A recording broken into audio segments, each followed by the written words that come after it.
विज्ञान से जुड़ी नवीनतम वीडियो को देखने के लिए चैनल की सदस्यता लेना ना भूलें और विज्ञान से संबंधित सभी वीडियो पर जानकारी लेने के लिए बेल आइकन जरूर दबाएं।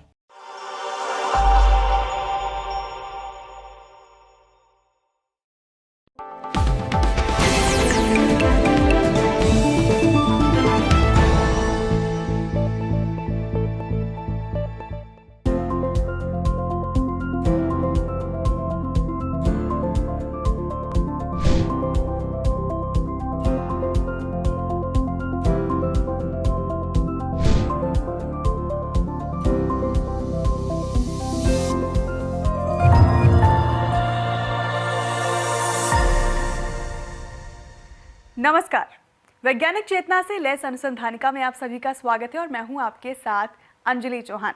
और अनुसंधानिका के इस अंक में देखिए, ऑनलाइन फरेबियों को पकड़ने वाला सॉफ्टवेयर फेक बस्टर तैयार। कोरोना के डबल वेरिएंट वायरस के ब्रिटेन में 3 उपप्रकार और तापमान नियंत्रण के लिए वैज्ञानिकों ने विकसित की स्मार्ट विंडो बनाने वाली सामग्री।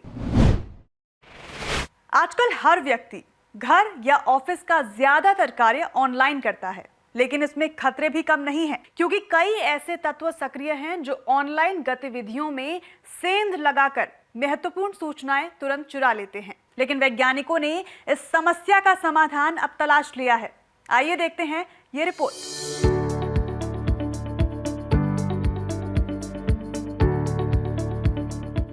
भारतीय प्रौद्योगिकी संस्थान यानी IIT रोपड़ के वैज्ञानिकों ने मोनाश यूनिवर्सिटी ऑस्ट्रेलिया के शोधकर्ताओं के साथ मिलकर एक खास किस्म का सॉफ्टवेयर फेक बस्टर तैयार किया है।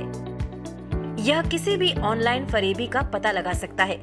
इसके जरिए आसानी से पता लगाया जा सकता है कि वर्चुअल सम्मेलन में कौन बिना अनुमति के घुस चुका है या सोशल मीडिया पर कौन आपको बदनाम करने की कोशिश कर रहा है। इतना ही नहीं, इससे डीप फैक्ट्स का भी पता लगाया जा सकता है, यानी कैसे वीडियो या फोटो से छेड़छाड़ की गई।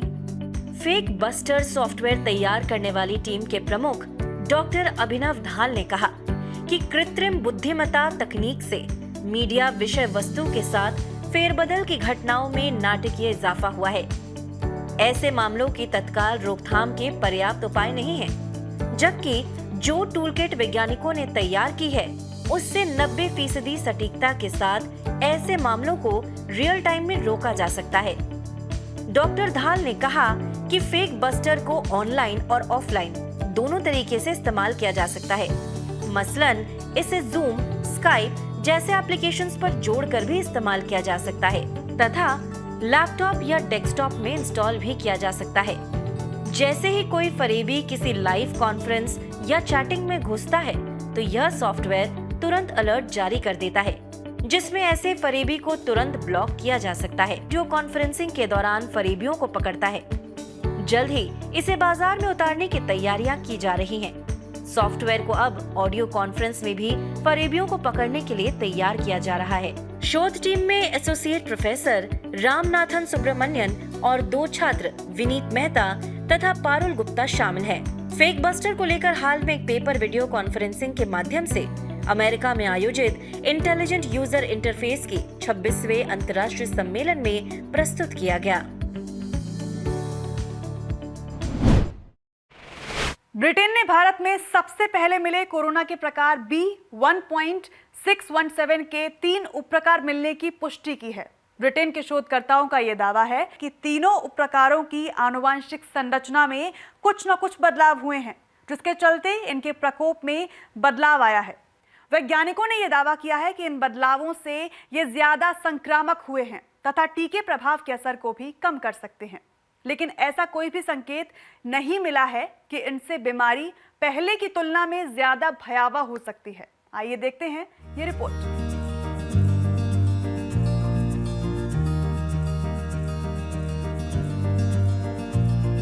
अंतर्राष्ट्रीय वैज्ञानिक पत्रिका नेचर में प्रकाशित एक रिपोर्ट में B.1.617 के 3 प्रकारों की पुष्टि की गई है, जिनमें B.1.617.1, B.1.617.2 तथा B.1.617.3 शामिल हैं।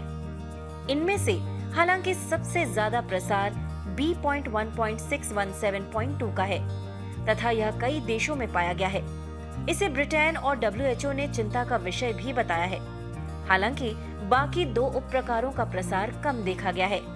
नेचर की रिपोर्ट के अनुसार भी सर्वाधिक चिंता 617.2 को लेकर है। इसमें 2 बड़े म्यूटेशन हुए हैं, एक L452R तथा दूसरा म्यूटेशन T478K है। ये दोनों बदलाव स्पाइक प्रोटीन में हुए हैं। इसी से वायरस मानव कोशिका में प्रवेश करता है। यह माना जा रहा है कि इससे मानव कोशिकाओं में वायरस का संक्रमण ज्यादा तेज हो रहा है। रिपोर्ट के अनुसार 617.1 एवं 617.3 में E484Q म्यूटेशन पाया गया है। यह म्यूटेशन संक्रामक तो है ही, यह शरीर में मौजूद एंटीबॉडीज को बेअसर कर संक्रमण कर सकता है। इसका मतलब यह हुआ कि जिन्हें कोरोना हो चुका है या जो टीका लगा चुके हैं उन्हें भी यह संक्रमित कर सकता है। इसलिए तमाम अध्ययन इस ओर संकेत कर रहे हैं कि इन उपप्रकारों पर टीकों का असर कम हो सकता है। भारत में पिछले साल सबसे पहले मिले B.1.617 को डबल म्यूटेशन कोरोना प्रकार के रूप में भी जाना जाता है। इसमें पूर्व में हुए 2 म्यूटेशन एक साथ आ गए थे। इस प्रकार में हालांकि कुल 10 म्यूटेशन पाए गए थे, लेकिन उनमें से 2 ऐसे थे जिनकी वंशावली दूसरे देशों से आई थी। इनमें L452R म्यूटेशन सबसे पहले कैलिफोर्निया में पाया गया था, जबकि दूसरा E484Q म्यूटेशन ब्रिटेन, ब्राजील और साउथ अफ्रीका तीनों वेरिएंट में मिला था, जबकि बाकी 8 अन्य म्यूटेशन भी मिले थे, लेकिन वे पहले किसी अन्य कोरोना वायरस में नहीं मिले थे।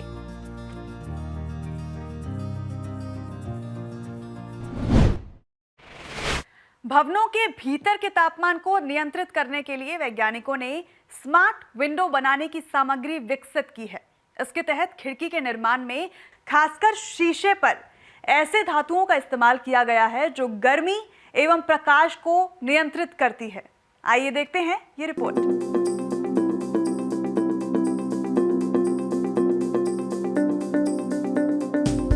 भारतीय प्रौद्योगिकी संस्थान यानी IIT गुवाहाटी के अनुसंधानकर्ताओं ने इमारतों में स्वतः जलवायु नियंत्रण के लिए एक ऐसी सामग्री विकसित की है जो गर्मी एवं प्रकाश को नियंत्रित करती है। IIT गुवाहाटी के इलेक्ट्रॉनिक्स और इलेक्ट्रिकल इंजीनियरिंग विभाग के सहायक प्रोफेसर देवव्रत सिकदर तथा PhD शोधकर्ता आशीष कुमार चौधरी ने यह सामग्री विकसित की है। इस बाबत उनका शोध सौर energy materials and solar cells में प्रकाशित हुआ है। अनुसंधानकर्ताओं के अनुसार उनके द्वारा बनाई गई स्मार्ट विंडो की सामग्री एक निश्चित वोल्टेज पर उस खिड़की से गुजरने वाली गर्मी और प्रकाश को नियंत्रित कर सकती है और इस तरह प्रभावी रूप से स्वतः जलवायु नियंत्रण में मददगार हो सकती है। जबकि परंपरागत खिड़कियों के डिजाइन स्थिर होते हैं, वह बाहर से आने वाली गर्मी को नहीं रोक सकती हैं, लेकिन इस प्रकार की स्मार्ट विंडो गर्मी को रोकती है तथा भवन की ऊर्जा की बचत करती हैं, जो उसे ठंडा या गर्म करने के लिए खर्च होती है। देवव्रत सिकदर ने कहा, पिछले कुछ सालों में इमारतों में बेहतर प्रकाश और ऊष्मा प्रबंधन के लिए टिकाऊ संरचनात्मक डिजाइन तैयार करने की ओर ध्यान बढ़ाया गया है और इस दिशा में स्मार्ट विंडो बनाना पहला कदम है। उन्होंने कहा कि इस प्रकार की खिड़कियों का निर्माण सभी मौसम के अनुकूल होता है। स्मार्ट विंडो के शीशे को उत्कृष्ट धातुओं के उपयोग से डिजाइन किया जाता है तथा उसमें नैनो कोटिंग की जाती है जो सौर विकिरण को गतिशील रूप से नियंत्रित कर सकती है। इसमें कम करना और ज्यादा करना दोनों शामिल है। इससे इंडोर तापमान को जरूरत के हिसाब से निर्धारित किया जा सकता है। बता दें कि भवनों में ऊर्जा की बहुत ज्यादा खपत होती है। यदि कार्बन उत्सर्जन पर नजर डालें तो करीब 39% उत्सर्जन भवन क्षेत्र से होता है। इसलिए इस क्षेत्र में इस प्रकार की ऊर्जा संरक्षण की तकनीकें जलवायु लक्ष्यों को हासिल करने में महत्वपूर्ण साबित हो सकती हैं।